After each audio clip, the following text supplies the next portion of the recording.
Ils sont là depuis 2000 ans, bien avant l'islam, bien avant les colonisations. Les Coptes sont les premiers chrétiens d'Égypte. Et pourtant, aujourd'hui encore, ils vivent dans la peur, la douleur, mais aussi dans une foi inébranlable. Qui sont les Coptes? Pourquoi sont-ils persécutés? Et pourquoi leur foi est-elle un éclairage prophétique pour notre génération? Les Coptes sont les chrétiens d'Égypte. Le mot copte vient du grec Aegyptios, qui signifie tout simplement égyptien. Ils sont les descendants directs des premiers chrétiens, évangélisés par saint Marc au 1er siècle. Leur foi est ancienne, enracinée dans le sang des martyrs et le silence des monastères. Ils ont bâti une tradition riche, une liturgie puissante, des chants mystiques, une spiritualité profonde. Mais ils ont aussi traversé les siècles de douleur. Depuis l'arrivée de l'islam en Égypte, au 7e siècle, les Coptes sont devenus une minorité persécutée, taxés, humiliés, discriminés. Leur langue a été effacée, leur culture marginalisée. Ils ont été interdits de construire des églises, forcés à la conversion ou au silence. Et jusqu'à aujourd'hui, leurs églises sont incendiées, leurs jeunes filles enlevées, leurs villages attaqués. Malgré tout, ils tiennent, ils prient, ils espèrent, et ils pardonnent. Souviens-toi de ces 21 Coptes égorgés sur une plage de Libye en 2015. Le monde a vu des hommes en orange, silencieux, dire le nom de Jésus avant de mourir.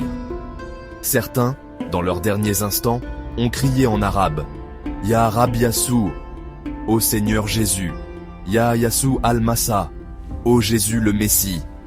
Ce n'étaient pas des cris de panique, c'était des prières, des paroles d'amour, de foi et de fidélité jusqu'à la fin. Ils ne sont pas morts pour une idée. Ils sont morts pour une personne, Jésus-Christ. L'Église copte orthodoxe les appelle aujourd'hui les 21 martyrs de Libye. Le pape Tawadros II les a officiellement canonisés. Voici leurs noms que le monde ne doit pas oublier. Milad Makin Zaki, Abanoub Ayad Atiya, Maged Solaiman Shehata, Youssouf Shukri Yunan, Kirolos, Shokri Fauzi, Bishoy Astafanus Kamel, Samuel Astafanus Kamel, Malak Ibrahim Sinwit, Tawadros Youssouf Tawadros, Girgis Milad Sinwit, Mina Fayez Aziz, Hani Abdelmessi Salib, Bishoy Adel Khalaf, Samuel Alham Wilson, Edzat Boshra Nassif, Loka Nagati Anis, Gaber Munir Adli, Essam Badir Samir, Malak Farag Abram, Sameh Salah Farouk, Mathieu Irga, chrétien ghanéen qui s'est converti sur le moment, impressionné par la foi des autres. Chacun d'eux a reçu une couronne éternelle. Chacun d'eux est un témoin du ciel. Et aujourd'hui encore, leur sang parle plus fort que les discours.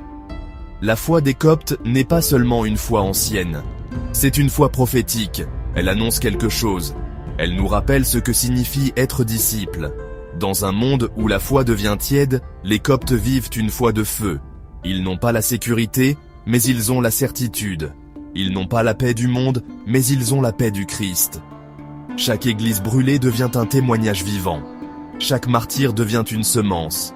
Chaque larme devient un feu dans le ciel.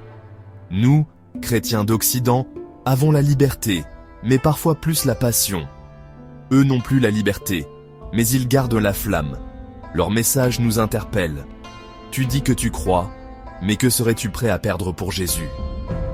Ils sont là pour nous rappeler que la croix n'est pas un bijou, mais un chemin.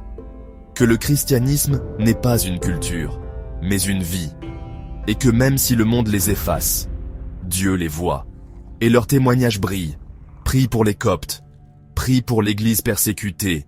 Et surtout, laisse leur témoignage rallumer ta foi. Parce que ce n'est pas dans le confort que l'on reconnaît un disciple. C'est dans le feu. Et les Coptes brillent dans la nuit. Abonne-toi à la chaîne OJesus.lumière pour des messages qui réveillent la foi. Partage cette vidéo. Tu pourrais changer la journée de quelqu'un, ou même sa vie.